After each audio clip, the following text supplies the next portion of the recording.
শিটং, ছবির মতো সাজানো গ্রাম শিটং। শিটং যাবার পথটা প্রাকৃতিক সৌন্দর্যে ভরা।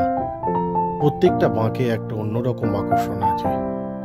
শীত, গ্রীষ্ম, বর্ষা সারা বছরই পর্যটকদের আনাগোনা লেগে থাকে শিটংয়ে।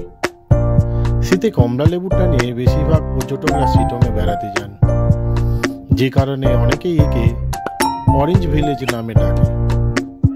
রাস্তার বেশিরভাগটাই ঝাউ গাছে ঢাকা, কোনো কোনো বাঁক থেকে পাহাড়ের রানী উঁকি দিচ্ছে। আপনি যদি আপনার প্রতিদিনের রুটিন থেকে শান্তিপূর্ণভাবে বেরোতে চান, প্রকৃতির অনুগ্রহের মাঝে পরিবারের সাথে যদি সময় কাটাতে চান, তবে এই ছোট্ট গ্রামটিতে আসুন। কথা দিচ্ছি আপনি হতাশ হবেন না।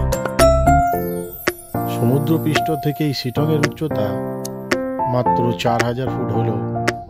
গাড়ি থেকে নামতেই বেশ একটা ঠান্ডা অনুভব করতে পারবেন।